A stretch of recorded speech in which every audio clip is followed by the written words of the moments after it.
Hello, hello, it's Tash Ro. Welcome to or welcome back to It's Saturday. your personal self-care pod where you can escape the work week and unwind with your two besties. No matter what day of the week it is, but for us, it's Saturday.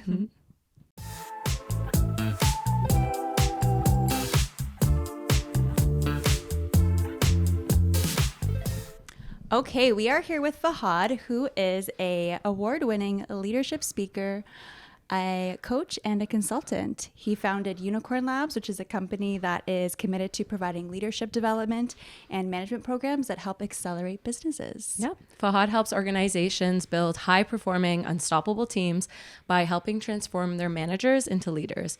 He's here to talk to us about all things leadership, public speaking, entrepreneurship. So welcome, Fahd. Thanks. It's Saturday. Thanks for having me. That was a great intro. That was a better intro than I sometimes get at speaking events. Where I'm paid to be there. Well, you can borrow it. Yeah.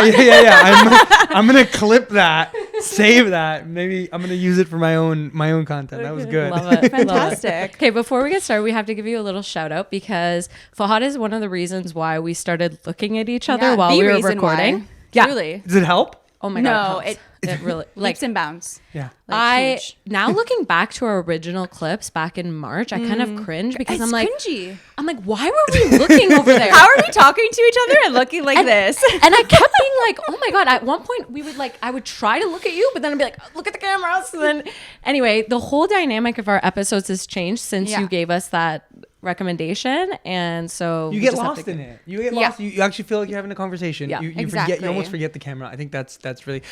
But you know what's actually really funny? I think a mentor of mine told me this, and just you hit it on it. It's like if you don't look at your work a year ago and cringe, you haven't grown. Okay. We're growing, baby. We're growing. I look at some of the stuff I put out a year ago, and I'm like, oh my God, did I say that? Said that. I really like that. Yeah, I like that. That's so a good one. Good sign. I think it's a good sign. Okay, good. Well, I cringe a lot. So We're doing something right. As long as you're not cringing about the stuff you put out last week. I don't think it works. Oh, if I it's love that shit. within That's a week. Okay, so maybe for some people that aren't too familiar with you, I know we gave you an amazing intro, but can you tell us a little bit more about yourself? Did you grow up in Ottawa? We know you went to Carleton. Tell us what you studied. Yeah, great question. Grew up in Ottawa. Yeah. But actually moved to Canada in 1998. So born in Kuwait, families from Kuwait, which if folks don't know, little country nestled in the Middle East, right between Iraq and Saudi Arabia. And you know, I'm gonna tell this story because I think it's a good story to kind of kick us off with. But I often tell the story of us coming to Canada. Okay. So there's a nice little photo of us in the airport, and it's dated October 27th, 1998. And it's a photo of us, getting on the plane, going from Kuwait, coming to Canada. And we're really excited because we're young and we're told that Canada is filled with mountains and rivers and lakes. Like this, we're gonna see wilderness, right? Little we know we're gonna land in downtown Moose. We're gonna land downtown Montreal. That's where we're about to land. Yeah. Dad, I think, books the cheapest flight possible because we don't land to Canada till October 30th. It takes forever for us to get there. Well, you're a family of... We're a family of 6 kids and to my 2 parents. So we're 8. Yeah, so and we're moving our life bags on bags on bags. So we get in, and the first day we settle into this we settle into my uncle's apartment and townhouse. I forget, I was quite young, but you kind of remember some parts of it. And it was in Montreal. He was the only other family member that we had here. And so we settle in. Next day, we're unpacking our stuff. And it's like, oh my God, so many bags, so many things to unpack. I want to go out and see the neighborhood because I'm excited. I'm telling my sisters, let's go. I'm telling my brother, let's go. Mom and Dad are like, no, we need to unpack our stuff. It takes us all day until about 5 p.m. in which I get everyone to go out. We're like, okay, we're going to go out. We're going to check out the neighborhood. Oh my gosh, look at you go. Wait. You're like 5 years there's something old, aren't you? special that happens on October 31st at about 5 p.m. Did you just see a bunch of people what is going on here? Like costumes. We walk out and all we see are little kids running around knocking on people's doors. Oh my God. We're like, what are they doing?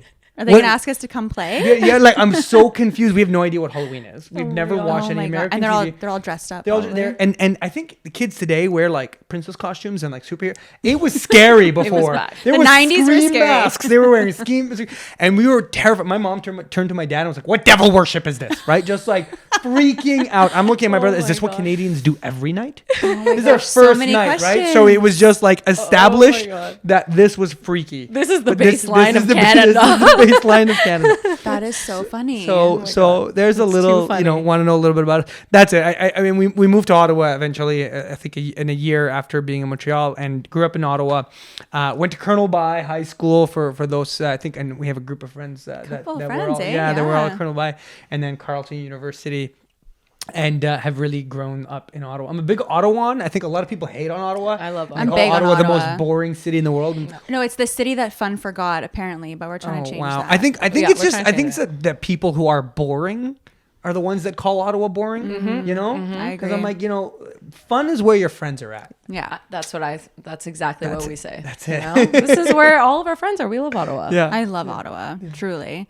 Okay, so then take us back a bit more to your childhood, because you came when you were 5 years old, right? In 1998, you were 5? I was young. You were young and you're ready to go outside. Like you Yeah. want to explore. So like, were you always this like confident, like self-assured human being, like from as long as you can remember? That's actually a really good question. I don't think anyone is ever a confident, self-assured human being from a young age.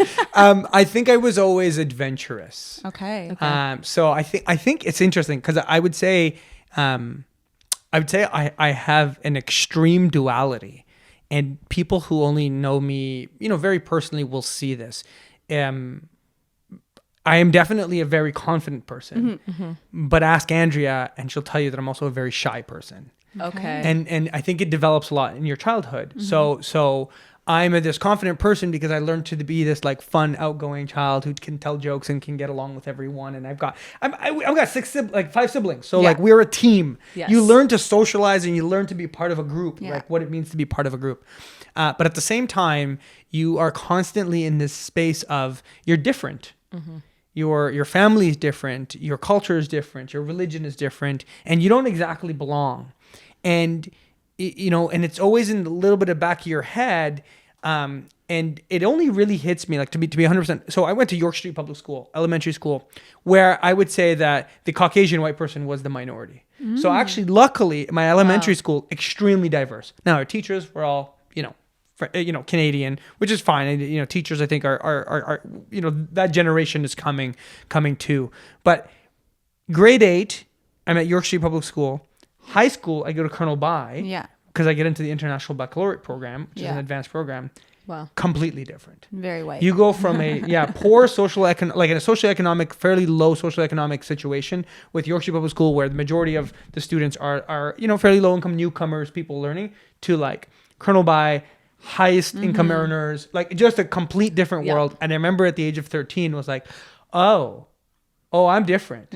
This isn't the same. This is in York Street. This is in York Street. These people don't look like me. and then to add to that, because I think your question is interesting, because I think it unpacks identity, and I think it's an interesting piece. But it's sort of, I go visit Kuwait, we go visit back home, and we're no longer we're the Canadians. So to my family in Kuwait, we're the Canadians, and to my friends in Canada, we're the Kuwaitis. I get that feeling. Right? Okay. Yeah. And you're neither one. You're foreigner in every place. You're a foreigner in I every get place. that. And you're That's sort hard. of this in-between generation. Yeah. And Yeah. so I think the fundamental piece that develops my confidence, because I think this is a really good question, is the realization at a very young age that adults don't know what they're doing. Amen. And I think if you're a teacher, you hate the student. You hate the student that realizes none of you actually know what's happening either. This is your first time at life as well. And the only reason I realize this is because I'm watching my parents navigate this new world. Yep. Yep. And it's like my parents who are these confident, brilliant people in this new world who are no longer confident, brilliant. It's like, oh, wait, you don't know what's going on. But then my teachers who give me a view of the world that's different than what my parents gave me as a view of the world. And suddenly I have two opposing perspectives that are both true at the same time. And as a young, mind that's still developing, It's sort of, can you hold two multiple truths at the same time? And you learn to do so. Yeah. And I think it's a uniquely immigrant experience to be able to hold that. And I think we grow up early. And so what people recognized as sort of confidence at a young age was my ability and my necessity for survival to sort of grow up early. Yeah. You had no choice. I completely relate to that in every aspect because my parents also came here when I was 5. So I have all of those experiences. And I also think it drives like our work ethic. It's almost like you see your parents come here, start from scratch, new life, navigating a new language, a new culture, and you don't really have a choice. Like you're having to establish a good work ethic at a young age. Yeah. And so do you think that's where your work ethic kind of evolved, is seeing your family, seeing what they were going through and having that, okay, well, I have to work hard. I have to make it here. Yeah. Because they brought us here for that reason, right? And I think part of it is the number of opportunities. So naturally the opportunities are just less. There's just less of them. So every time one comes in and one comes by, you sort of grasp onto it with everything. Yep. You don't let it go and you say, maybe not this one. No, I was a yes man because anything that came my way, yeah, I'll do that. Yeah, I'll do that.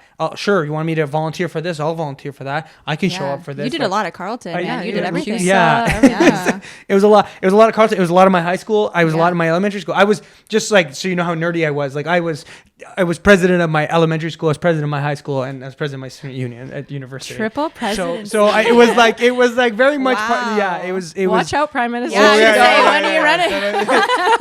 But it was this like, oh, there's an ability for me to lead and help people out in my community and like and be part of my student body and yeah, sure, I'll do that. Yeah, I'll do that. It was just kind of being this yes person. I think it comes to the like, one, not having a lot of opportunities, so taking whatever, and then two, yeah, it's watching your parents work. Yeah. You know, like dad is brilliant. Dad studied pure physics in university. Wow. I don't know who does that. I mean, he's disappointed I didn't, but like he was brilliant. He wrote books. He was part of academic circles. He part of research circles. He taught, and coming to Canada, he worked as a butcher for a little while, and then start over. And then he drove a cab like many immigrant fathers. Yeah. Why? Because it's the labor job that's available, and so you sort of see that, and you sort of realize, okay, he works hard, but his earning capacity is also limited.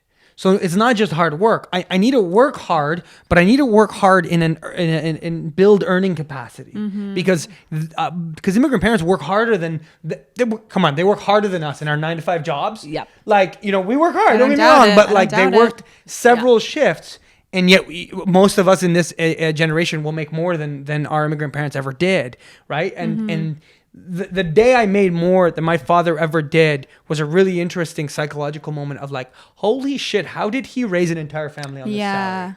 Oh my God, A family and I don't have any kids. Yeah, I don't have any kids. How did he raise a family on this salary and still make it work? And a big family. Big family. Yeah. Oh my gosh. So do you think this kind of drove your interest in entrepreneurship too? Yeah, that's a good question.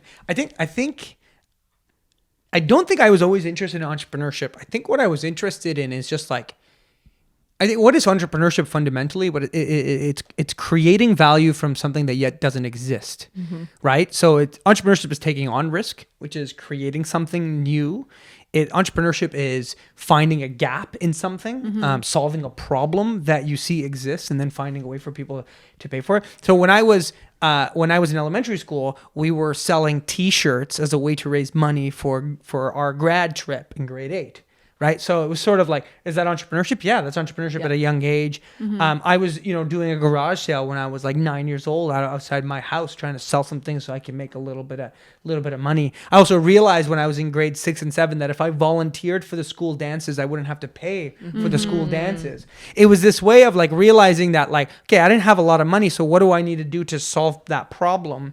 And I think it was just this like ingenuity of like, well, I can do other things. I can solve things. I can sell things. I can do this. I can do that. And so a lot of my entrepreneurship actually started from a fundraising perspective. I got really good at fundraising for our schools. I got really good at fundraising for the local community center. So I grew up going to the Boys and Girls Clubs of Ottawa. Okay. And I was 13 running a hot dog canteen so we could raise money to buy basketball. Your CV at 13 is already like flourishing. President of every. I didn't get my first job till 14. Damn. What was I doing? But we were volunteering. And so I think that was part of part of the entrepreneurship journey was this idea of just like, I could sell hot dogs. Yep. And I could buy hot dogs for cheaper than I could sell them. I could sell them for $1.50 with a bun and some hot and some ketchup. Yeah. And you could sort of figure that out. And so I think combine that sort of entrepreneurial, like, I'll figure this out mindset with a problem solving mindset that sort of emerges through my time at the Boys and Girls Club, because I end up doing all these leadership programs. So I'm in grade 8, I'm this kind of school representative, but I'm also put into these leadership programs in grade 6, 7, and 8, and I'm put into these leadership programs in high school, and I'm constantly put in these different leadership programs, and they teach you on how to organize people, how to bring people together behind an idea, behind a message, behind a thing. And I think it's this teaching us around advocacy and finding our voice, combined with the ingenuity of entrepreneurship, that I think really creates some of what is today. Yeah. Wow. So you talked about entrepreneurship and finding gaps in what you think there's a gap in something and addressing it. Can you talk to us a little bit about Unicorn Labs and what gap did you see in leadership, and how did you want to change what was happening in terms of leadership with your programs? Yeah. That's, Unicorn Labs is a funny one, because it's sort of, I always tell entrepreneurs, I think a lot of people who enter entrepreneurship, you go through this business modeling exercises, and you identify your ideal client profile, and you say, this is who I'm going to target, and this is who I'm going to sell to, and this is the problem, and you sort of create it, and then you go out in the market and realize that the people you thought you were targeting aren't the people that are actually going to buy from you. And there's this natural Venn diagram of like who actually is willing to buy from you and who you want it to sell to. Yep. And I was talking to Matt about that actually quite a bit. So here's sort of what happened. I was actually doing youth leadership development. And so I had been running youth leadership programs all throughout my time in university for high school students. And so while I was doing student union stuff, doing all this stuff, I was running leadership and training. What does it mean to communicate well? What does it mean? All these kind of soft skill stuff for high school students and elementary school students. And I developed a whole curriculum around it. I read a whole bunch of books on it. I really enjoyed it, because the idea that we can develop young people into leaders that have voices can really affect change, because fundamentally it is younger generations that are always the progressive ones that push older generations for change. And older generations are there to slow down some of that change, to make sure that it gets filtered. There's a little bit of filtering. Like, okay, we're not going to allow every change to happen. We need some of it. It's a nice, like, two forces. And I think there's a book called The Lessons of History by Dr. Durant who explains it really well. I love it. Anyway, so you get this leadership program that we develop for these high school students. I finished university, and I'm telling the story of the student union and what we did as a student union. I'm telling the story of the camp that we started. And if folks have ever listened to some of my stuff, when I was 17 years old, when we were in high school in grade 12, me and a few friends, Mo specifically, decided to start a camp for kids out of the York Street, out of the school we went to for elementary school. We started a March break camp. Yeah, crazy story. So we were like, we decided we want to try and do this thing. We have no idea what we're doing. We try to raise money for it and try to rent the school. Don't know how to rent the school.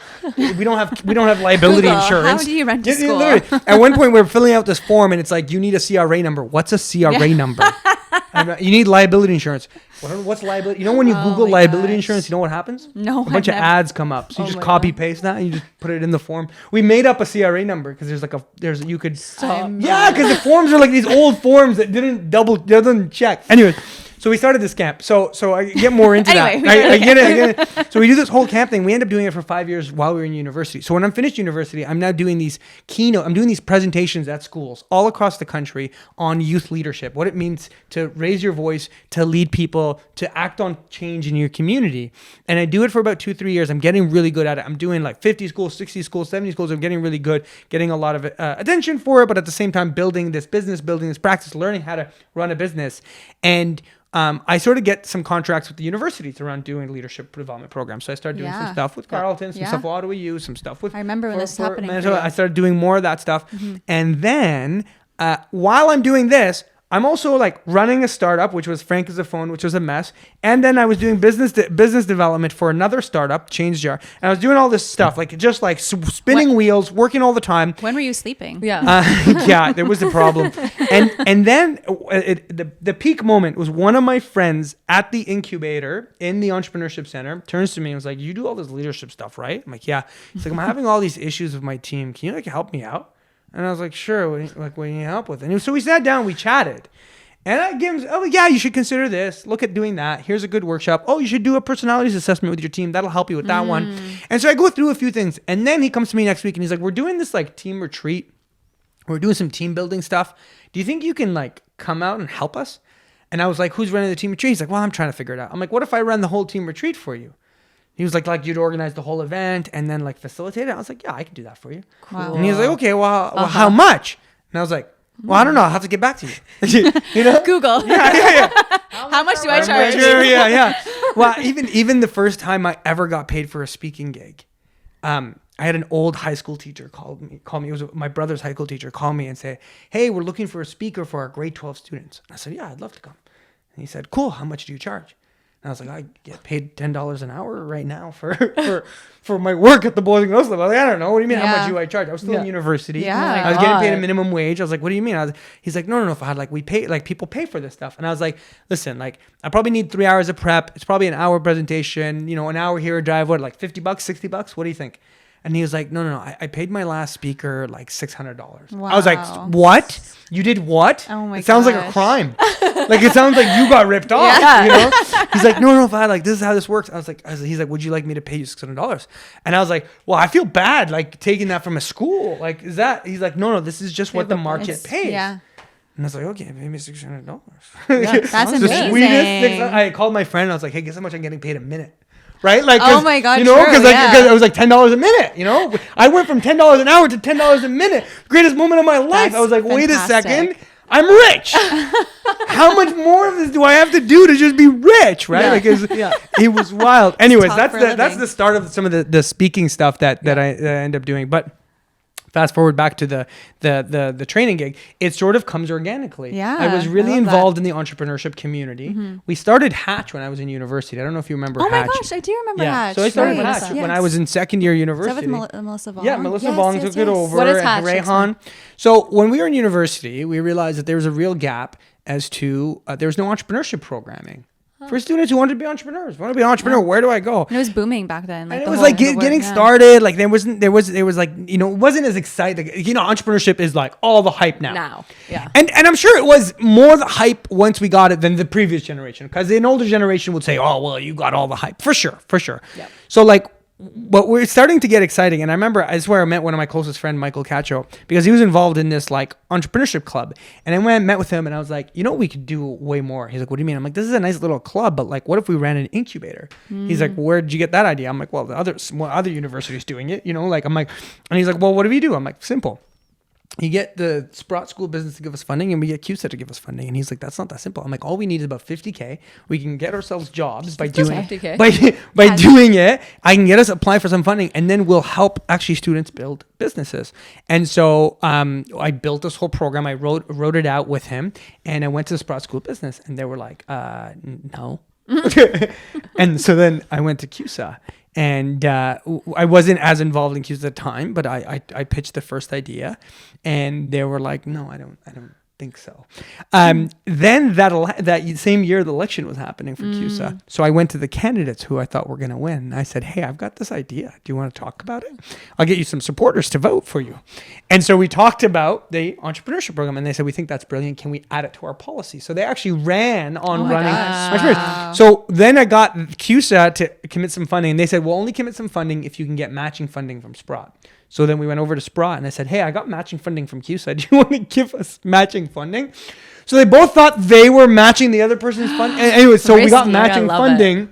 And so we built this entrepreneurship center, and all we did was run workshops for students who were like, "Hey, I have a business idea, and what do I do with it?" Yeah. And so I didn't know what they would do with it. I just brought in other people who might know, and then Right. I got to sit in on those workshops, and I got a job. Yeah. So now I was getting paid $15 an hour. I went from 10 to 50. a little raise. Yeah, a whole Cheeky raise. raise. And so we were running this entrepreneurship center. So that got me super involved in the entrepreneurship community. So that when I left Carleton, when I left the university, I got super involved in the tech community while I was doing the leadership stuff. And those two circles, those two expertise in my life sort of just blended to create Unicorn Labs. And I ran into a friend from high school recently and they were like, "Fahd, you still run leadership camps like you did in high school. And I said, actually, yeah, I basically, for like adults. You I made a whole actually do. business Yeah, out of it. I actually do the same thing I did when I was in high school. I'm just now doing it better. for adults and Yes. charging a lot more. But that's a long-winded story. But it's sort of the beginning of Unicorn Labs is this combination of leadership training and entrepreneurship, love for kind of businesses. Wow, I love when like something comes like a full circle moment like that. Love that. It's kind of like you're just meant to do what you're doing Yes. now. And so you kind of spoke about the retreats or these off-site team building retreats that you guys do. So can you tell us a bit more about that and like how these retreats work and what's the impact on building these high-performing teams that come out of it? Yeah. Well, I think we're in a hybrid world more than ever. Yeah. So like, you work hybrid, you work from home. I work from home. You get to work at school, so Yeah. you get your teachers. But you might also understand this because school cultures are also sometimes difficult.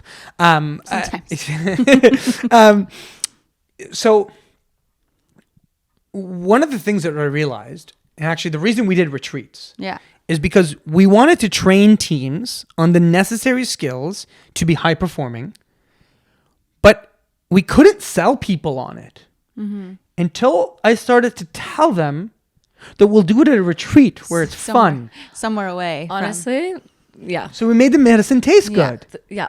We made the We have medicine writing fun. retreats all the time. Like Like you where were- it's like, instead of writing at home, Yeah. why don't we go somewhere and Or we in, just like- write? Or a somewhere dingy else? like office building. Like you're Yeah. doing it somewhere like, for example, like Matt was just at a retreat with you filming this big offsite thing that you're doing, and he couldn't speak more highly of how sick the venue was. Not the venue, like the hotel. Like there was hot tubs, there was karaoke, there was like private chefs coming in to make food. Like it sounded I'm like, wait, glamified. why didn't I get signed up for Yeah. this? Like why didn't you bring me? Like what's going on? No, Yeah. You get a plus one. Okay, you got one of the bougie ones. You got one of the bougier ones. Okay. Some of the other Standard is retreats, set high now. Yeah. Some of the other retreats are not. But we realized we can do it in a really fun and engaging way. So that was one. The other piece was I had always run retreats in a way that I literally ran leadership camp when I was in grade 12. We would run leadership camp with the Boys and Girls Clubs for a while for a lot of kids. I went to camp when I was 16 years old. We built camps for kids at your public school. It was like, wait a second. What was so magical about these camps? There's something that was always amazing. Whenever we went to camp, and you ask any kid who went to camp. I don't know if you guys are camp people. No. I don't know if you worked at camps. No, that's okay. No, you missed out. summer camps. Summer but camps. But not. But that's okay. Summer camps. Were they sleepaway summer camps or No, daytime? just camp? daytime. That's fine. Even the daytime ones. Do you realize the amount of bonds you create in such a short period of time? I've heard. Yeah. They're And it was like insane. you spend time outdoors, you're doing these activities. And at camp, and we went to Camp Smitty, we always jokingly talked about this thing of camp magic. And that you this elusive feeling that you'd get at camp. And nothing was like it. And the social psychologist in me, who likes to think is a social psychologist, but is nothing more than just a book nerd. I am not an official psychologist. But I just read a bunch of psychology books, was like, okay, what is that? And you read about it, and you realize that we develop certain bonds. Yeah. And we develop them in areas where we feel psychologically safe. We develop them in areas where we're having fun because we can sort of break down those Let barriers. loose, yeah. We can let loose a little bit. We develop them in areas where we are challenged and pushed in a safe space, where we're coached. We develop them in areas where there's a team environment, not just by ourselves. The irony of emotional intelligence, we often tell people you should go be more self-aware. You don't learn self-awareness on your own. It's like you can only learn it in a group. We're social animals. And if you get into all these pieces and you're like, oh my God, if I create a team environment away from their work, put them in a series of challenges with an actual learning methodology and a pedagogy around what actually makes high-performing teams, use games to simulate team environments, Sold. and then teach them actually methods that are key research on what makes them good, we can walk away with some really good experiences. So we started building these games. So one of the games is this Art of Lego, where it's like, there's a customer and the customer builds it. So one of the team members builds this Lego thing, but no one else can see it. And you got to go interview the customer. You can only ask yes or no questions. And then you got to write your ideas on a sticky note, and you got to give the sticky note off to the customer, to the product developer. You're the salesperson. Okay. So you got to replicate that, and you got to give us a product developer. Product developers got to take your sticky notes and put it on a project sheet for the developers, who are the only ones allowed to touch the other Lego. And you've got to rebuild. So it's just like game of telephone. But sort of with Lego, communication, all team this stuff. building, But it resembles software development. Yeah. because you've got a salesperson who talks to the customer, who needs to tell the system product architect. developer, Yeah. and so then they do that, and they say, and then it comes out, and they built something completely wrong, and they're laughing about it, and it's hilarious. And, they're like, and I was like, all right, so how much of this develops your regular software development and the problems? And they go, oh shit, Aha moment. yeah. Well, what can we fix? And then we get into solutions and we get into ideas, and then we've used games that are safe to simulate work environment, to talk about things that we need to do better and get good feedback without saying, hey, Tash, when you did this was wrong. Because we're all uncomfortable telling each other what we do wrong at work. But maybe in a game we can, and we can start to bring up the problems. And so we use team retreats to fundamentally solve team dysfunctions by creating a safe space that is filled with learning, active engagement, really curated learning kind of transformations, but also a ton of bonding. And so we say our retreats have team bonding, which is the fun social stuff, the karaoke, team building, which is the actual games and activities that teach you how to become a good team, and then team strategy, which is the alignment around what are the business objectives we want to achieve in the next year. And so we've started to do these retreats on an annual basis with a number of companies every year, where we take them away near the end of the year or in the summer, and we do a full strategic planning plus engagement, food, fun, and we make this huge event that Sign brings me the up. team together. And the reason it was successful is the people just had so much fun. People really enjoyed it, and the executives always came away and said the impact is so clear in our teams. I can see this making such a big difference. Like, as an educator, we get a pizza party, and like that's literally it. And it's like, here, this year's been bad. Here's a pizza party. Hope it gets better. And it's like, sign me up for your retreat. Yeah. Okay, so public speaking is obviously a huge part of what you do. Can you talk to us a little bit about strategies that you have with connecting with an audience? Obviously, storytelling is a big part of what you do as well. Give us some tips and tricks. So someone who's trying to give a talk, maybe they're a little bit nervous, they're a little scared. Where do they start? Yeah. I've got a full workshop on this, so my I'll gosh, try I should- not I to. should Link in take it. bio. Yeah. I'll try not to. Cliff notes. Yeah, give you cliff notes. I learned how to move from being an amateur speaker to a professional speaker with my coach, Steve Lowell. Phenomenal guy, Ottawa guy. He's actually a lot who exposed me into this industry to learn about what it means to be a professional speaker, but what it means to communicate with a message that actually can be impactful. Now, I've also got to say is that I did that training, when I was 20 or 21, 19. I was 19 when I did that training. And I had a foundation of skills still. Like, I had been public. The first time I ever did a speech, I was in grade 4, elementary school. They make you do speeches. Yeah. You had to choose a topic. You Been get these there. cue cards. I chose Dr. James Naismith, the inventor of basketball. Oh, Right? Ball is life. And ball is life. I love that. And you get your cue cards. And I think fundamentally, everything that they teach you in grade 4 about public speaking is the wrong thing. There it And is. that's it. That's where most of us get stuck. So what do they teach you? They say, don't memorize the thing, just know it. And you're like, I don't even know what that means. Yeah. I don't know what that means. What do you mean just know it?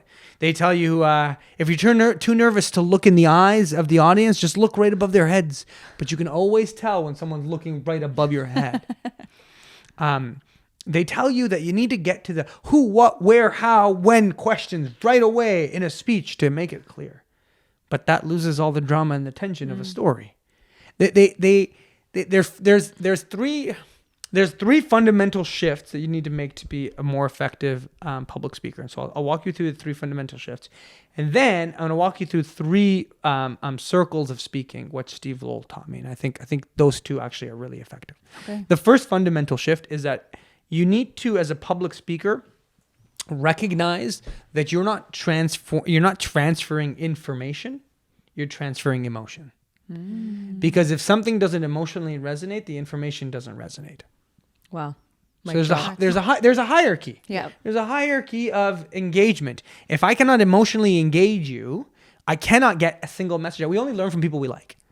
We don't learn from people. We don't think of the teachers we don't like. You're If you not don't gonna like pay my teacher, attention, not yeah. pay attention, right? I'm not gonna You're bored, engage. I'm right. bored. If they talk like a robot, then you're not even listening to what they're saying. Yeah. I can't take in that information. It's not. And so fundamentally, most of us are obsessed about the information, but we forget about the emotion. Now, I'm not saying don't obsess about the information, because what you teach still needs to be important. What you speak about still needs to be important. But if you think about the best speaker you've ever heard, what does everyone say? I remember how they made me feel. Not I remember what they said. Yeah. The only thing you remember from Obama's speech is, yes, we can. Right? But you remember perhaps the feeling of like, oh my God. Inspired, I feel inspired. motivated. I feel Yeah. motivated. You have a feeling. So the fundamental shift is your focus needs to change. That doesn't mean you need to ignore information. It just means you need to prioritize emotion.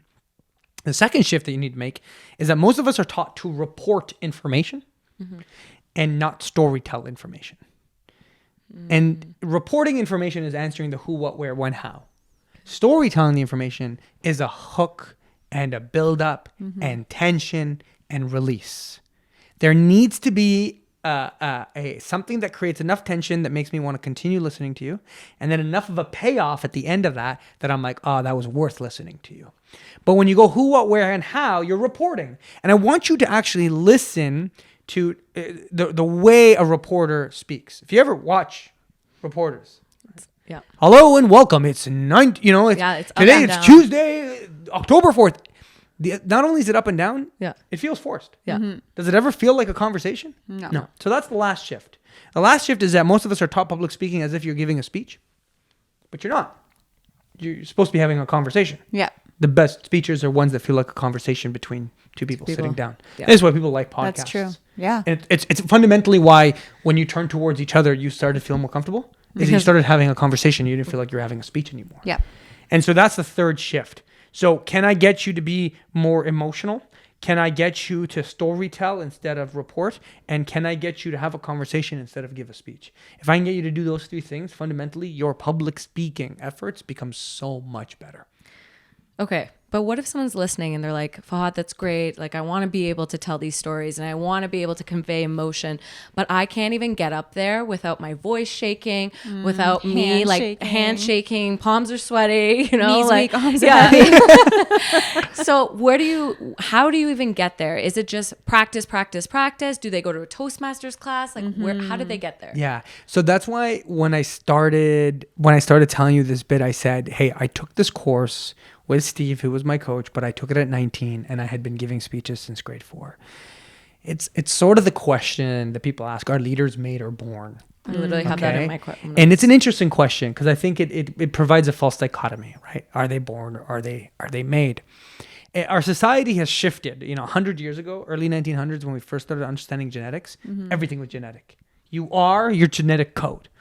And then about 1960s, 1970s, we started saying, no. Everything is nurture with very little genetic. I mean, the truth is it's probably genetic and then it is epigenetic, which is then it's exposed by nurture. Yeah. But you need to have the code within you. Yeah. If the code is not within you, you're not going to grow wings. It's not going to sort of happen. So then people ask this question, are leaders born or made? And I'll ask you, is a basketball player born or made? And if the person is tall and athletic naturally, but they've never grabbed a basketball, and they grab a basketball at the age of 30, they're so awkward. They look so weird. Any sport. You watch them play, you're like, oh my God, you're so awkward. So when people lead for the first time at the age of 30, are leaders born or made? Yeah. I can't answer that question because, you can be made. Because at 30, you can learn basketball, but it's going to take you 20 years to be as good as the person who's playing basketball since the age of 7. Yep. So are leaders born or made? Well, I think growing up in an environment where I had 5 siblings, I learned to lead my own siblings. I learned to be loud enough to get my word in. Were you like a middle? Where were you? I'm number 5 of 6. You're number 5. Wow. But I'm the middle brother. So there's a little bit of dynamic there and I'm loud and I learned to be funny. I learned to be loud. I learned to fight to get my word in. So I'm a bit of a fighter. I'm a bit of like, no, you can't bully me. Right. Andrew and I always say this, you can't bully a bully. Right. Like, cause we try to bully each other and it doesn't work, cause we're both bullies, but but you develop certain skills at a really young age, and you learn to speak in front of your peers, and you learn to lead a pep rally at school, and you learn to stand up in front of your class and do a presentation, and you learn in grade 7, I do a speech about Islamophobia. and talk about the importance and the recognition of the challenges that are happening in the Middle East post 9/11 and what that looks like. Yep. And I learned to speak up for my own culture and my own beliefs. In grade 10, I do a paper about how I actually in our school how the map. Our geography map had only Israel and didn't show Palestine. I said, I don't think this map was the right map because it shows. But like, I learned to slowly speak up about the things I believe in because it's scary every single time. And those you were there at CUSA, you were there at Carleton. I spoke up at CUSA. I spoke and I led, but with all of that leadership came a lot of difficult moments. I was not loved as a CUSA president. There was a lot of people who didn't like me. A lot of people thought my policies or my ideas were just horrible. People who thought I was corrupt. People thought this, and stories that were made up. And so with leadership comes these battle scars. And so our leaders born or made. The question is, you need a lot of scars. You need a lot of leadership moments. So the question is, if you've never been giving any speeches and you're 30, you're 35, and you now are into it and you literally physically shake, it's not to say that you're not going to. You can, but it's back to the basics. Yep. Yeah. You need to learn to do it in front of a camera. Yeah. Because this is awkward. And watching yourself, how awkward is it to watch yourself on camera? It's the most painful. I'm used to it now. Yeah. Now I'm used to it, but at the beginning, at a the year beginning it was in, weird. right? Yeah. Like, now that we look at each other, Yeah. I like it way more. yeah. Takes a bit more. Initially, you don't like the sound of your voice. Like, Yeah. oh, why do I sound like that? Why do I keep saying this or why? Yeah. Yeah. Use right? filler words. Stop it. Yeah. Yes. And so those pieces you learn to grow through. So film yourself, watch yourself, do it in front of a small group, do it in front of your family, do it in front of your peers, do it in front of your work. And it's like little bit by bit. Go to Toastmasters. That's a great opportunity to learn, to have a vehicle for practicing. The issue of public speaking is that there's no good venue to practice. Yeah. I can't just pick up a basketball. I can go to the court. I can practice, but I can't.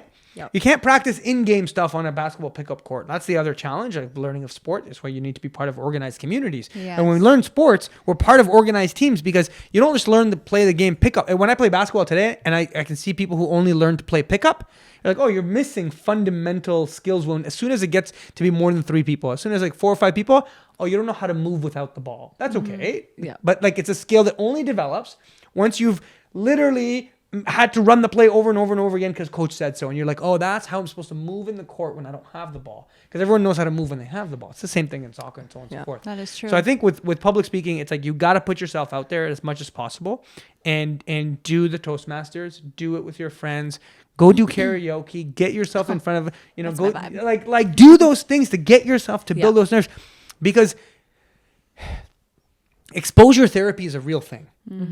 Like our society has accepted that if I feel anxious about something, that I should just feel anxious about it and I should be accepted for that. Of course, we accept you. We love you. But you can work through it. Yeah. But anxiety is a very natural phenomenon that your body is saying, hey, you're doing something new and I'm not sure about it. Yeah. And that's cool because like imposter syndrome and growth are the same exact feeling. They're the same exact. When you're doing something new and you're growing and you're challenging yourself, you feel all the feelings of imposter syndrome. Yeah. So are they anxiety or are they just you growing? Yeah. And just like we understand about the body that our relation to stress dictates the stress hormone, how we perceive the stress we're feeling dictates how that stress will show up physically in our body and affect us. The same way with anxiety. How we feel that anxiety, whether it should be anxiety or should be excitement, how it shows up actually dictates how we show up. And so I think that like exposure therapy is a real thing. Do the things that are difficult. Do the things that you don't like. The beauty and the success of life, the best parts of life are doing that come out of the difficult things. Yep. I like kind that. of went on a bit of a I rant. love it. I love We that. love As it. someone who is not a public speaker at all, it's so interesting though because obviously I'm a teacher, so I'm public speaking every single day, and in that comfortable environment, like I feel so confident, I feel great. But when I'm around my colleagues or peers in that kind of setting, it's just like goes towards the anxiety spot. It's just so nerve-wracking. We've talked about this before, and I've heard a couple podcasts talk about it, that if you look back to all the brilliant speakers like Martin Luther King, Obama, all these people, they all started public speaking classes when they were children. And so we need to be putting our kids in public speaking classes because like you said, if they start at a young age, then they'll have many years to master that craft. And if they don't want to master it, that's fine, but at least they had the opportunity They have to. those tools. Versus getting to university and now you can't even put up your hand to ask a question because you're so nervous. Yeah. Yeah. So, yeah. It is a skill that is interesting to explain to people, and I think like fundamentally at some level is only explained to other athletes, because it's sort of like, you know, when you watch Steph Curry, he's not thinking about what he's doing. He's just doing it, right? And it's the same thing with a really effective public speaker. They're often not thinking. They're like a step ahead of it, and they can sort of go through the story before saying it. Yeah. I see you circling amazing. back, like you tell stories, but you're really good at then honing in on the first point. The point, yeah, bringing it which back. sometimes it's a skill that you have to practice. Yeah, people are like, wait, what was I talking about? Yeah. Like, you're bringing it back. Yeah. Yeah. And I'll bring it back for you, because listeners are not very good. They're not. We're not. I think the lesson I learned was that from auditory, we only take about 15%.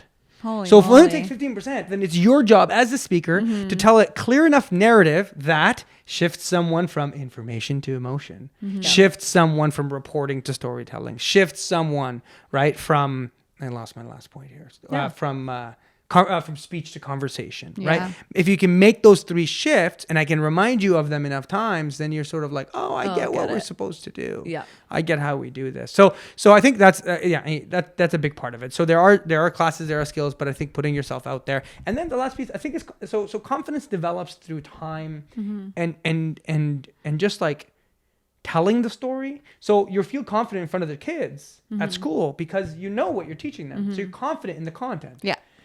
Often when I'm public speaking, I ain't making that stuff up in the first moment. The Halloween story, do you know how many times I've told it? Like I'm here, like, you know, the unicorn lab story, it's not the first time I've told it. The hatch story, these are stories, these are elements of my life that I've had a chance to share and I've learned to hone in on. So often it's when we're sharing something for the first time, what happens is you're actually watching for cues with the listener to see, is this story engaging enough? And you're actually adapting your story as you go. So you're the friend who pulls out their phone while you're telling something, you sort of wrap yourself up pretty quickly. You're like, oh, they're not engaged. Okay, I'm being boring, you know? And so you're like, yeah. And so, you know, fundamentally, the quality of the listener will dictate the quality of the speaker. Interesting. Okay, got you. I want to jump back into imposter syndrome because you talked about it briefly. Let's say someone's transitioning from being an employee to being a manager or a leader.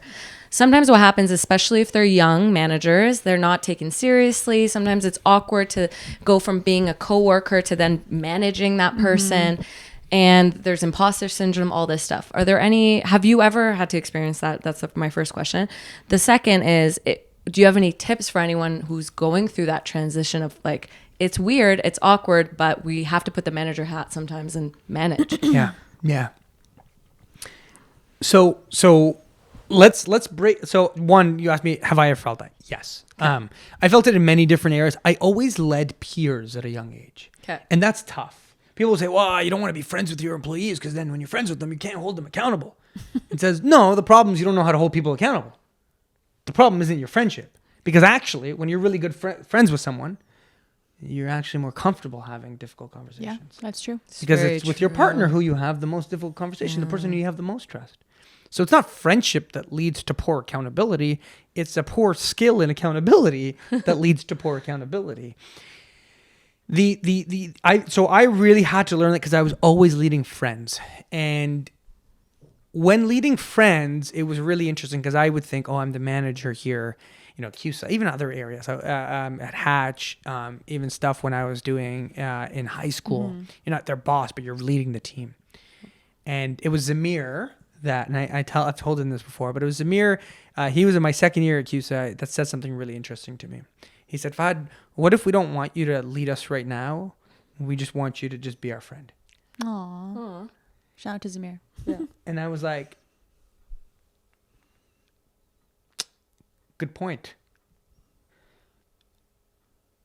We often take on the manager role and a title, and we suddenly forget that, like, you just got humans next to you. Yep. You just got people who care. And you know what? They probably care about their job too. And they care about succeeding.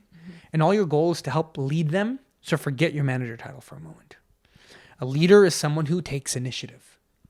A leader is someone who picks up slack. A leader is someone who kicks you in the ass and says, come on, Tash, I know you can do better. You wear a lot of hats. Not just a manager hat, a lot of different hats. A manager feels like I manage resources and I manage a project. Forget that for a moment. Think of yourself as a team captain or a coach. Okay. As a team captain, I've got to score more goals and get my team. Maybe I can't be the one scoring all the goals, but I can push them. I can help strategize. I can help them think differently. I can help motivate them. I can help them make them care about the project. And as a coach, I have to help them during practice. I have to give them strategies. I have to help them figure out a formula so that when they're on the field, they can figure it out. Yeah. I think fundamentally, when you transition from peer to manager, you get caught in a pendulum. And the pendulum is no one takes me seriously, so that they become really strict and they start to try and use their authority. Okay. And if you have to rely on authority to get anyone to do anything, You're probably not a good leader. No. it don't work. Yeah. It doesn't work. Yeah. A 5-year-old will tell you it doesn't work. Amen. There's two really good stories here. There's an old fable. I don't know if it's true, but it's told often in these kind of leadership circles. There's this governor in the U.S. who's like going around from fundraiser to fundraiser, and he goes to this barbecue on a Saturday, and it's a Saturday evening, and the lady's handing out burgers, and she's like, 1 burger, 1 person, 1 burger, 1 person, keep moving the line. And they're going through the line. Governor gets to her, and he says, hey, I haven't eaten all day. Could I just get 2 burgers? It's been a really long day. And she says, sorry, 1 burger, 1 person. He says, yeah, but just give me 2. She's like, oh, 1 burger, 1 person. He says, yeah, but I'm the governor. Like, the governor. Can you give me 2 burgers? And she looks at him and she says, yeah, but I'm the lady giving out the burgers. 1 burger, 1 person. When you try and use your position, people will simply use their position back. I have a friend who has a 5-year-old. And he's been having a lot of issues with the 5-year-old. So he's been trying to give them a lot more structure, a lot more control. And the 5-year-old's quite defiant. The 5-year-old at this point will look at his dad and just start defecating in his pants. And will just not lock eye contact and not lose it. And when he went to a child psychologist and trying to understand this, the child psychologist said, you control far too much of his life. And the child is trying to claim independence. And it is so interesting that at such a young age, we claim independence from authority because we don't want people in charge of us. Wow. And so if you are a manager thinking you're in charge of people, you're already thinking about it wrong. Leadership is not about the position you hold. That's the lowest level. Leadership is about the relationship you have. Leadership is about the impact you can make. Leadership is about coaching other people and making them better. And then leadership is about having a vision for how your team or how the world or how the organization or how your community could be better. Wow. Because if you don't have a vision for how it can get better and how you can help them get there, then what are you actually leading? You're just organizing a bunch of numbers. And so you have to actually have a vision that can pull people. And so I think for those people who are struggling with that side, they're stuck on position, they will often swing to the other side, which is, well, I'm just going to be everyone's friend. And then they say, well, I'm everyone's friend. I don't know how to hold anyone accountable. So then they go back to position. It's like It's this ping pong game. Yeah. And there's somewhere in the middle where it's like you can earn the respect, right? There's the Machiavellian quote, is it better to be loved or feared? And I think Coach K says it right. It's better to be respected. It's not about being loved and it's not about being feared. It's about being respected. Yeah. That you respect my work and I respect your work. And because you respect me, you'll go the extra mile when I ask you. And because I respect you, I will do what you need. Okay. And that mutual respect creates that psychological safety and that empowerment that we talk about in our 6 levels of high-performing teams that we often teach at Unicorn Labs. Okay. Well, I think that leads us to our next question. Can you talk about, we got that written down, but so first of all, where did you come up with the name Unicorn Labs? Yeah. Or Unicorn Leader? Like, what is a Unicorn Leader? So I'll tell you what a Unicorn Leader is, Yes. but I'll tell you where the name came from, and then I'll tell you what we define as a Unicorn Leader, because it's the actual definition that we use. If you're going to let me nerd out on you here for a sec. Yeah. Which I've been doing a lot, so tell me if Love it's... it. No. The name Unicorn came from the idea that a lot of startups that we work with, tech startups, are trying to build a unicorn startup, a startup that is worth $1 billion. There we go. Or the valuation of a startup being worth $1 billion. Yep. And often what we say is like, while you're trying to build your $1 billion, your unicorn startup, you're building your product, you're building your marketing, all this stuff. Let us help build your unicorn people, because you will need a unicorn team in order to build a unicorn company. I don't know how I didn't think of that before. Yeah, that makes so much sense full now. connection. There you go. It makes a lot of sense for anyone that's like in that startup world. And they're like, oh, I get it. And then people outside of it think it's like, unicorns, like Andrea was like rainbows, unicorns shitting rainbows, like what is that? I'm like, no, that's not. But it's funny because it'll at least start a conversation. Exactly. Why unicorn lab? Yeah. Why unicorn? Why not butterflies? Why not butterfly labs? I mean, you could We're sort of, evolving. yeah. What is a unicorn leader? In 1968, there was a study that was done to try and understand engineering effectiveness and software engineers and the ratio and the difference between engineers. So the study was done. I forget the people who started it. It's usually on one of my slides. But they did this study. It's famous, and I can get you the source after. Yeah.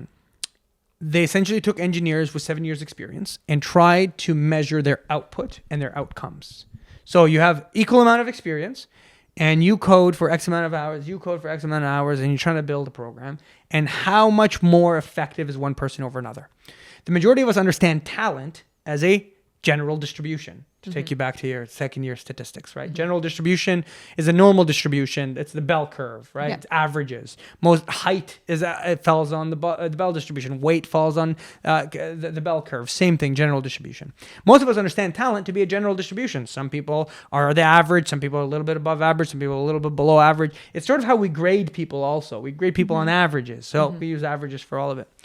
What you realized in the business world is that talent doesn't follow a general distribution. They realized when they were studying the engineers that same level of experience, some engineers were coding at a 20-to-1 ratio versus other engineers. Not just the speed of code, the effectiveness of the code. That they were able to have shortcuts in their code, they were able to build an architecture that was more effective, but they had the same level of education, the same level of experience. That some people could have what they called a 10x impact on the actual software than others. And a 10x impact wouldn't be possible in a general distribution because standard deviation is a maximum of 3. So general distribution, we're looking at exponential impact, that a single person can exponentially change the impact of a software, the impact of technology, and the impact of an entire organization.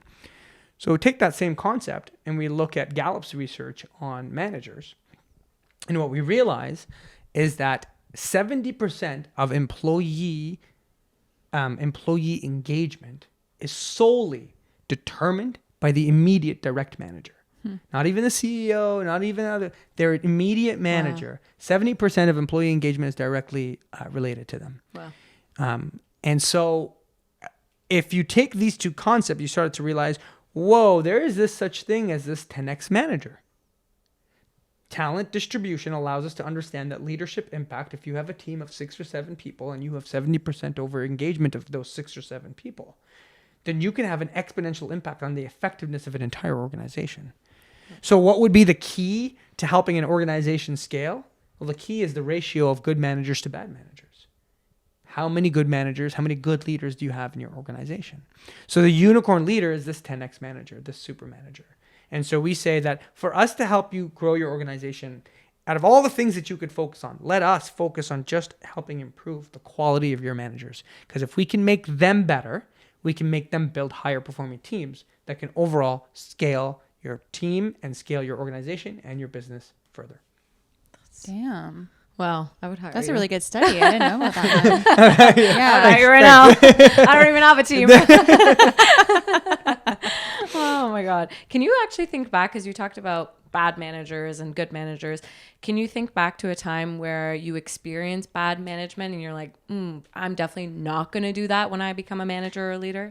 I think everyone has. If you've never experienced a bad manager, you don't know what it means to be a good enough. manager. Yeah. And often I start with that actually in a lot of our trainings. Tell us about a bad manager you've had. And people are like, at this company, like there's always that moment. I remember a manager saying, my job is to tell you what your job is. And I was like, that's interesting. I was also a very defiant young man, who was a little, who was slightly too smart and eager. Yeah. There was a moment I wasn't wearing a staff shirt and my manager came and was like, you're not wearing a staff shirt. I'm like, neither are you. Lead by example. Like there'd be moments where I was just sassy. Like, what? You gonna tell me to wear my staff shirt? You don't wear your stuff. And they were like, yeah, well, everyone here knows me. I'm like, everyone here knows me too. Yeah. Probably better. I've been here longer than you. Yeah, actually. literally. I was like, are you? Yeah. But that's also just some youthful ignorance, youthful ego.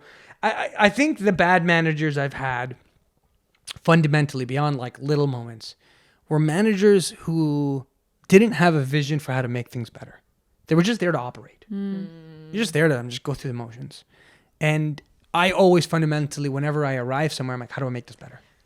how do I make this better? How do I make this more fun? How do I make this more exciting? How do I make this more efficient? And so I would always think about all these changes. And if you had a manager that didn't care about any of that, you always felt stifled. So I think there was moments like that. I actually, I have a different relationship with micromanagement. Maybe it's because I've never had a really bad micromanager. But I actually really liked the few active managers, I would call it active management. I think there's a fine line. I think everyone goes, oh, micromanaging is the worst. And I'm like, okay, I get it. But if you're shit at your job, I have to micromanage you till you get good. Yeah. I need to build your skill. You don't know how to do the thing yet. Your husband obviously creates these beautiful tables. We're talking about the tables. If he were to bring on a staff, he would be an apprentice. He would learn how to clean the machine, how to cut the thing, and he would do things slowly and surely, and he would be micromanaged to the angle in which he cut the wood. He would be micromanaged to how he kept the machine clean and to where he put his fingers so that there would not be a safety issue. And I think there's a relationship there to say that the management itself is a spectrum of empowerment. And that you go from a controlled environment to a managed environment to a coached environment to an empowered environment. And that spectrum is what allows us to be really effective.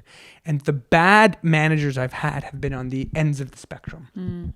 Ones that stayed in a controlled environment beyond the learning moments. And they continue to say, do this. And you're like, okay, you've taught me that. Do you want to teach me something else? Because I already know what to do. Right? It's like mom still telling me to brush my teeth after she calls me. Like, mom, like Thank you. Yeah. Thanks, mom. Right. But it's just like it's in her. And then the opposite end where it's like, I'm just going to empower you. And you're like, you haven't taught me anything. Yeah. I can't be empowered to do nothing. Well, you want me to come up with stuff and then, but then I don't actually have it. And so what happens is that the ends of the spectrum are actually the most dangerous. And so I think in a lot of times bad managers are the ones that either have conflict all the time, they argue with you everything, or are too afraid to ever have a conversation with you. Right? Ones that are so empowering, ones that are extremely micromanaging. Ones that, on the others, ones that have like a very good vision, but then never actually work on anything. Because they're like, I'm just the ideas person, right? Or one that has no vision and is just heads down like, well, there's no point in this. Let's just do our work. Right, and doesn't believe in any of the mission pieces. So I think you get these spectrums, and I think often it's the extremes that make for bad managers, and that the goal of most of us is contextual leadership, is situational leadership, is that each situation requires a set of new strategies and tactics to actually deal with. Each person and their personality requires you to adapt to their personality, to adapt your leadership style, to adapt your feedback style. And you as a leader, it's actually on you and your responsibility to adapt to what your team needs, but most leaders think it's their team's responsibility to adapt to them. Okay, we have a little game we want to play with you. We're really excited about the name. Yes. It's called Hire or Fire. So we're going to give you different categories with 3 different people, celebrities, influencers, business tycoons, and you're going to pick one to hire and the other 2 you got to fire.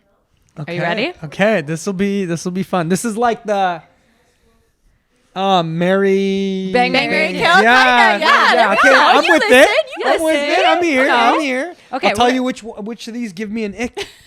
Which ones? You can do Bang, Mary, Kill for them too if you want. We really good. Okay, the first one's gonna be rappers gone businessmen. Okay. Okay. So we have Kanye West, 50 Cent, and Jay-Z. Oh, Jay-Z, easy. Okay, I mean, Jay-Z is brilliant. Is actually a brilliant businessman. Kanye is Okay, if we put Drake in there instead of Jay-Z. Okay, see, that makes it a little bit more interesting. I still think Jay-Z is actually smarter as a business person than Kanye. I think Kanye is a better entertainer than Jay-Z.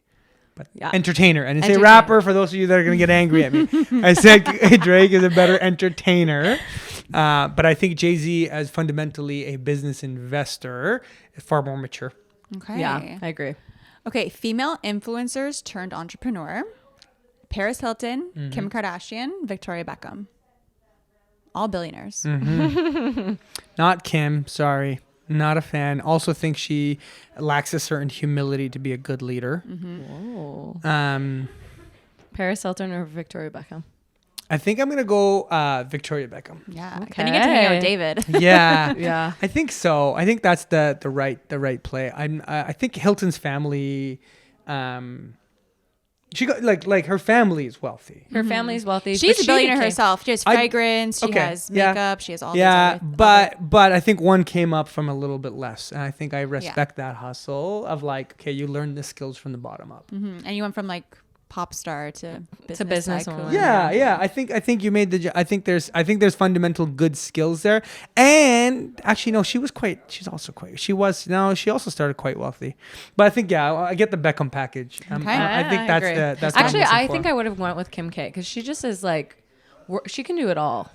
She do it all. can. I don't like the ego, but that's me. Okay. I don't like the ego. I don't know if that's to say that this one has less ego. Maybe what I'm aware of, that she has less ego. So I think to me, like effective team players and leaders actually have lower egos than we tend to reward. Wow. Okay. Okay. Next one is going to be CEOs. So we have Elon Musk, Mark Cuban, or Mark Zuckerberg. You're going to hire one, fire the other two. This one's a little hard. Are they working for me, or am I hiring them to run a company themselves? You're going to hire them to run a company. Okay, then I'll hire Elon. Okay. Because I think Zamir's going to be happy about that. Yeah, I think Elon is the best to take a wild shot. So Elon does not care about immediate returns. Like it's one of the things I'm reading his biography, but he does not care about immediate returns. He wants like, what is the long term? What problem are we solving? And he's the best to take a huge bet on. I think Zuck would actually run the most operational business. So if I'm like, okay, I need an immediate return on my business, I think it's Zuck.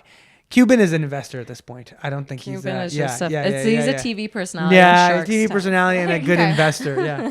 Respect that. Yeah. Okay, let's do some scandals. So This one's funny. Jared, the subway guy, Elizabeth Holmes, or Harvey Weinstein. Jared, the subway guy, was just a funny one. That I Crash threw and burn in there. either way. Yeah. You go, yeah, but yeah. pick your poison. I don't know how to answer this question. Can I get the options again? Jared, subway guy. Elizabeth Holmes, so the person and Theranos, remember? Yeah. and Harvey Weinstein. I'm gonna go with Elizabeth. Yeah. Okay. I'll go with Elizabeth. The other two a little dangerous. Yeah, for sure. a little dangerous. I think yeah, the other two are predators. At least Elizabeth just lied through her teeth. Yeah. You know? At least her biggest crime is fraud. Right? Yeah. That's reasonable. That Well, I is- mean, with you and your story of the CRA number, I feel You guys have a lot to talk about. I've always said that most amazing businesses start illegally. Like, I mean, You've always said that. think about That's it. our motto. That's our motto. At Unicorn We Labs. build businesses illegally. Oh my God. Okay, that's good. What about business tycoons? So we have Tim Cook, Bill Gates, or Jeff Bezos. Oh, Jeff Bezos easily. Yeah? Okay. Why? Yeah. I think Tim Cook is a brilliant operator. He was the COO. He was not the visionary, and we can kind of see that with Apple. He's gotten some really interesting stuff. I think with the Apple Vision Pro kind of leap, they're making some leaps though. I think he's fundamentally give him an amazing business, and he will crank out money. He has made more money for Apple than Steve Jobs did. Like fundamentally, Cook is brilliant at squeezing out the juice. But if we're talking about innovation, Bezos made the longest term bets. So if we see what he built from 94, Bezos is also ruthless. Bezos is ruthless. Bill Gates is also ruthless, but he's had a phenomenal PR game for the last 20 years to make himself this like nerdy scientist that's like a billionaire philanthropist. But he actually was actually a ruthless Microsoft CEO. Yeah. And he was ruthless in the secrets he stole. He was ruthless in the staff he fired. He was ruthless in the team. He's actually quite a militant CEO that we sort of don't He's cutthroat. He's cutthroat. I mean, I didn't know that. to build what he built. But I don't know. I like Bezos's I like Bezos's rigor and just like extreme long-term thinking. Okay. We have one more. It's TikTokers though. Do you have TikTok? I've got TikTok, but I don't know. Okay, let's I just don't know know. any of them. Let's just see if you know them for Okay. fun. And if you don't know them, we can totally be. I might call it. I call it helpline. I might Call a friend. Yeah, Phone I a friend. might call phone a friend. Alex Earl, Addison Rae, or Charlie D'Amelio. Do you know any of those people? Charlie D'Amelio. I've seen her stuff. D'Amelio. Yeah, is it? D'Amelio. D'Amelio. Yeah. She got a family, right? Yeah. She's got a family TV show. She's a dancer. Her dad. Yeah, her dad's on some of the stuff. I've seen her dad. Is it? Yeah. Well, I gotta choose the one I know. I guess. Okay. What are the others? What are the others? Alex Earl. Alex Earl blew up in 1 year. She went from having like 100,000 to like 4 or 5 million now. Mhm. She's really up and coming. I think What products you selling? she's not selling anything. She's just an influencer Herself. She's a Okay. big influencer. Like, get ready with me. Like, I guess like different like makeup brands, Okay. different items like that. And then She has the a other? podcast. And then Addison Rae, she kind of blew up With over, Charlie. Yeah. Like over Dancer. COVID-ish She's era. friends with the Kardashians. She was doing like news reporting for a little bit, or sports reporting. Sorry. And now she's an actress. She was like in movies and stuff. But I think Charlie's a good option. She's very young though. she's like So- 17. We can build her up. Yeah. She's working for me. She's being Right? put in the leadership camps right That's away. it. I can train that. That's young. That means not corrupt yet. Not No. too much ego. Likely workable. Yeah. Okay. Okay. Yeah. you go. Yeah. There you go. Okay, those are great answers. I feel like Thank you you. knew, like who to pick right off the Yeah, bat. you really did. That's a good leader. I mean, who knows? Who knows? The outcome. There's no consequences to my decision making here. This is easy. You know. Oh my Well, gosh. thank you so much for coming on the pod. You crushed it. I feel like I learned a lot. I laughed a lot. You have so many good stories. We definitely have to have you back on. We have to have you back on because we got through 10% of our questions. Yeah. So we'll have to get you just back on to get through another 10%. And then we'll see where we go from there. But if I know our listeners got so much out of this episode, and yeah, just continue what you're doing. Yeah. And we'll definitely have you back on. If you're hiring, let me know. Yeah. Thank you. Thank you. Okay, Appreciate thanks, being on guys. here. Thank you. Okay. Bye. Bye.